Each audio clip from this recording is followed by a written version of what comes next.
come back later, finish burning out these nests. Upcoming post-apocalyptic zombie avoidance simulator, Days Gone, is due out in just under 2 months' time, and I was able to get my freak on with it at a recent press event where I played 3 hours of the game, starting from the very beginning. What follows then is a load of brand new gameplay and a bunch of information that I've learnt from playing the game, most of which I'm hoping will all be new news for you. So if you've been hyped for Days Gone for ages and want to know every last bit of info about it before release, or you just want to get a bit of an idea how the game is going to play because you're not sure about it yet, this video should have you covered.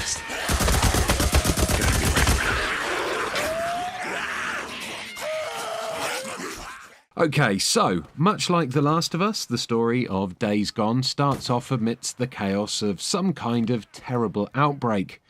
You don't really get to see any freakers, who are the game's infected enemies at this point. Instead, the action in the intro cutscene focuses on our hero, Deacon St. John, his wife Sarah, and their friend Boozer, who is a member of Deacon's biker gang. They're desperately trying to escape the city by hitching a ride on a Nero helicopter. And by hitching, I mean pointing a gun at people and shouting until they're allowed on board. Nero, by the way, is an acronym for National Emergency Response Organisation. It's kind of like a version of FEMA mixed with the NSA, so along with scientists, they also have access to some pretty big guns too. Unfortunately, things don't work out quite how our characters would have hoped, and Deacon and Boozer have to leave a badly wounded Sarah on the helicopter and make their own way out of town. Time jumps forwards 2 years for the next scene, and we see Deacon and Boozer mid-bike chase, bounty hunting a man named Leon. If you've been following the production of this game, you'll probably be familiar with this scene, as Game Informer released a gameplay video of it back in May. In this section, through dialogue between Deacon and Boozer, we learn that Sarah's helicopter ran into a bit of trouble as it left the city, and of course, Deacon now blames himself.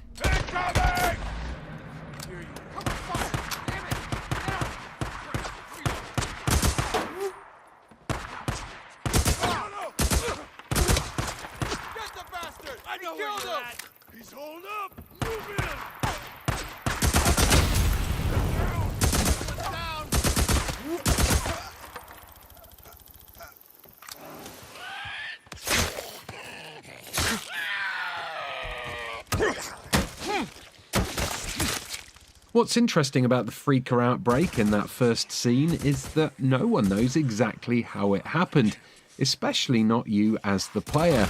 However, if you're really intent on getting to the bottom of how and why this terrible outbreak occurred, there's a storyline in here called World's End that you can follow, and if you explore the open world, you're going to find so many clues as to what actually happened.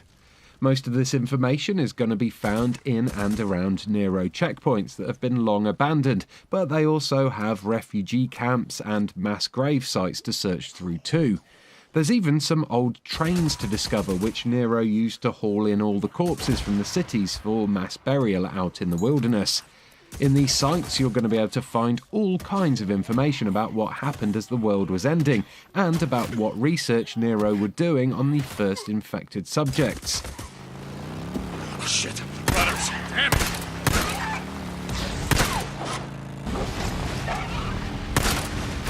You went up there again, didn't you? After I told you not to.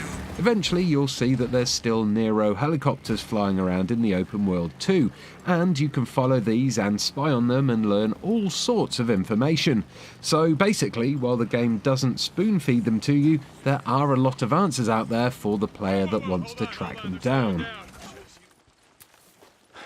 Okay, here's a radio. Hey, God damn it, get back here with that! Oh, shit, that's mine! Shit. What?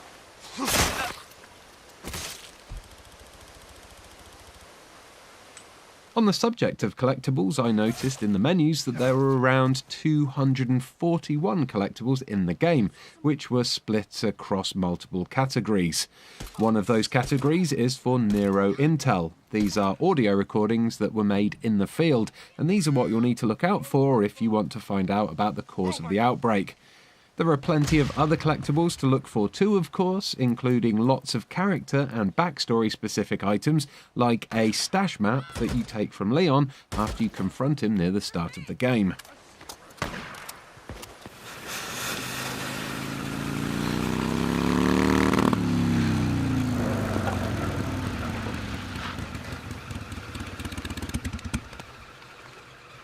Hey.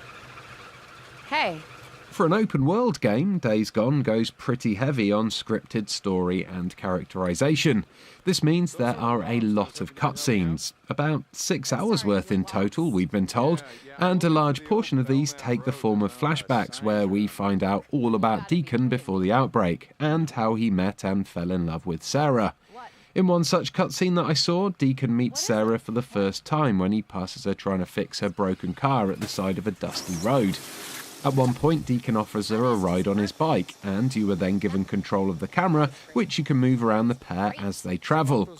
Then, a little bit later on, Deacon has to protect Sarah from a bunch of scavengers who are trying to tear apart her car. This leads to a melee combat tutorial of sorts, and it ends with Deacon getting a little bit of a bloody nose. Apart from that, though, most of the cutscenes in the game aren't interactive, and you just have to sit back and watch events unfold. Could you use a ride?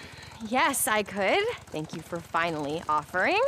I'm Sarah. I'm Deacon. Oh, well, sorry about the mess. Once you've done that mission, though, you'll start to notice icons on the map that represent a continuation of the Sarah series of flashbacks. So, when you feel ready, you can travel to those, experience more flashbacks, and see where they happen in the storyline.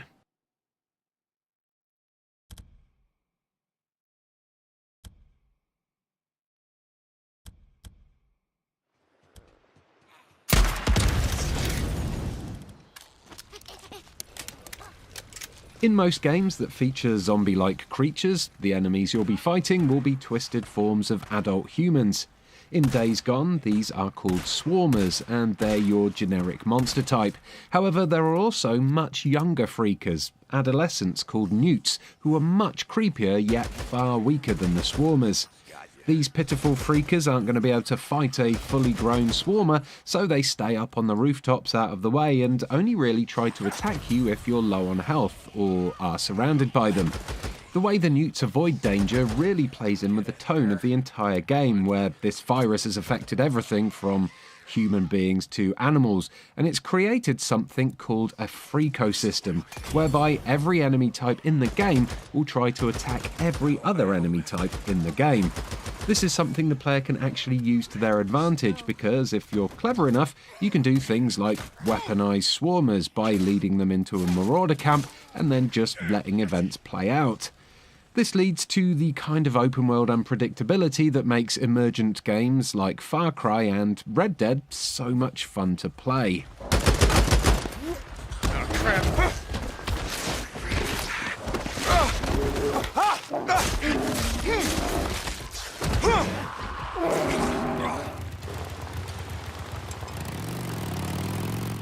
As I mentioned earlier, after the game's opening cutscenes, you get thrown straight into a bounty hunting mission where you have to track down a fella named Leon. Bounty hunting is hugely important in Days Gone, as it allows you to earn credits and trust at encampments, which you can then use for buying supplies and upgrades, or for fixing your bike. It's not just humans that have bounties on their heads though. You can also claim bounties for freakers if you kill them and then collect their ears, and you can turn those ears into credits back at a base. I noticed that there were 9 different types of freaker bounties available, a number which includes a few infected animals like runner wolves and rager bears. But this also left room for a couple of unannounced freaker types. I tried to find out what those freakers were, but was told that they're being left as surprises for the release of the game. So, while I don't know what these freakers will be or how they'll behave, what we do know is that there are more freakers out there waiting to be discovered by anyone unlucky enough to bump into them.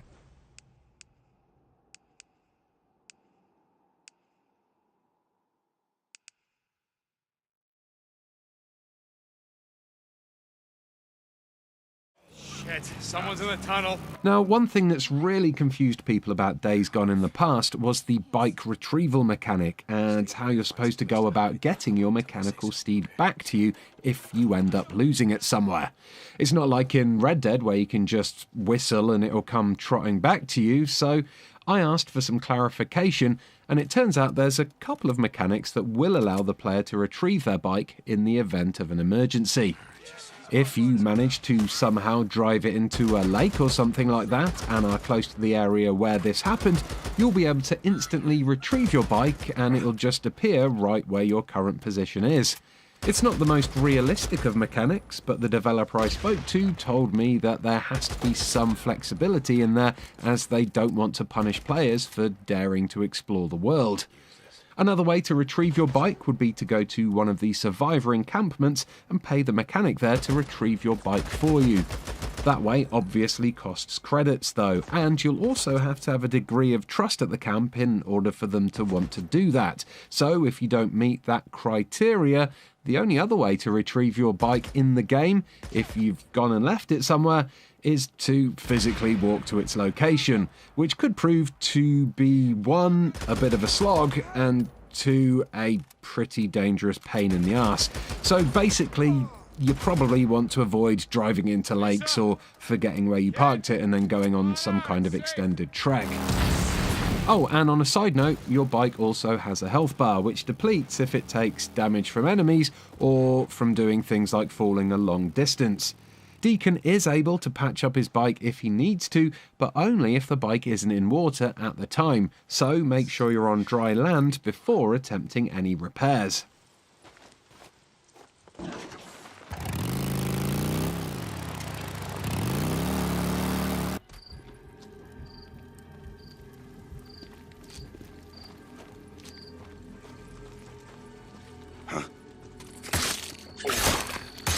You like stabbing him in the back, huh? That right? You like this.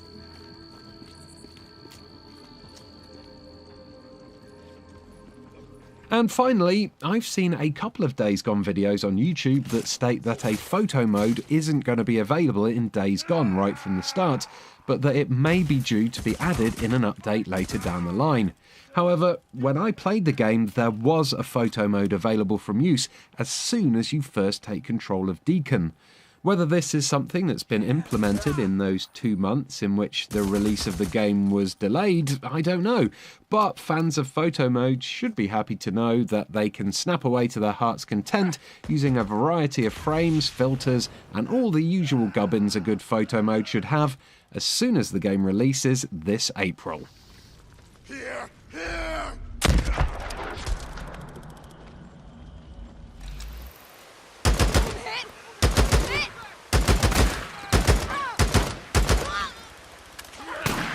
And there we go. Hopefully you've learned something new about Days Gone thanks to this video. If you did, please do give it a like and maybe even subscribe to Eurogamer for daily videos about video games. I'm going to head off on my motorbike now, but don't click away just yet because I'm going to leave you with some more brand new gameplay. Goodbye. Damn it! Reload! Reload!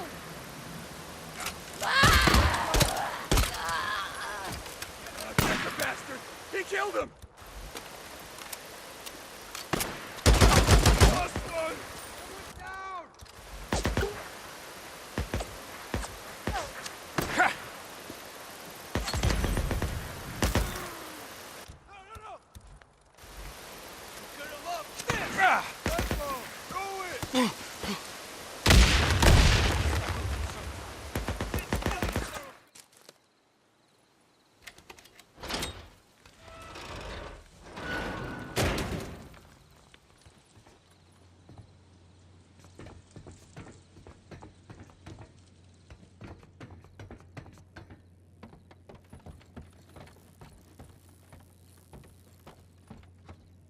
What do they got here? A map, yes.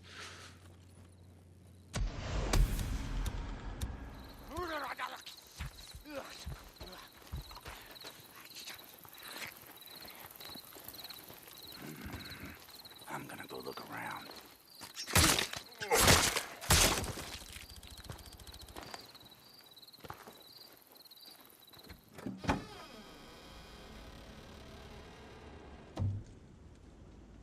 Don't be afraid. I'm not gonna hurt you. Are you alone? Is there, anyone else with you?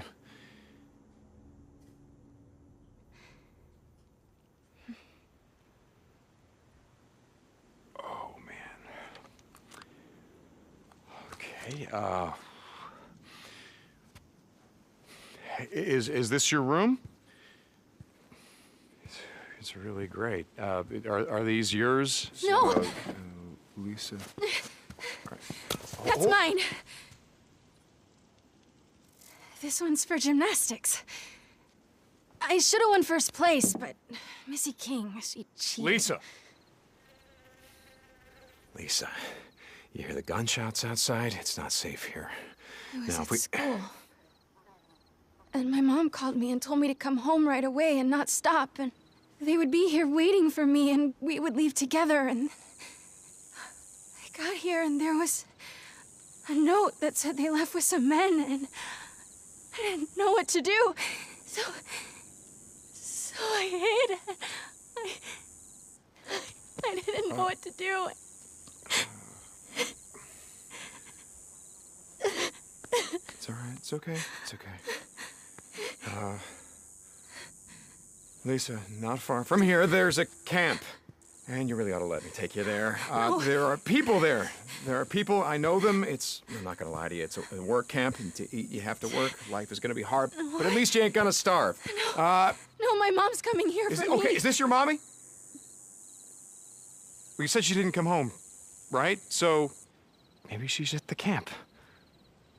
Mom is at the camp?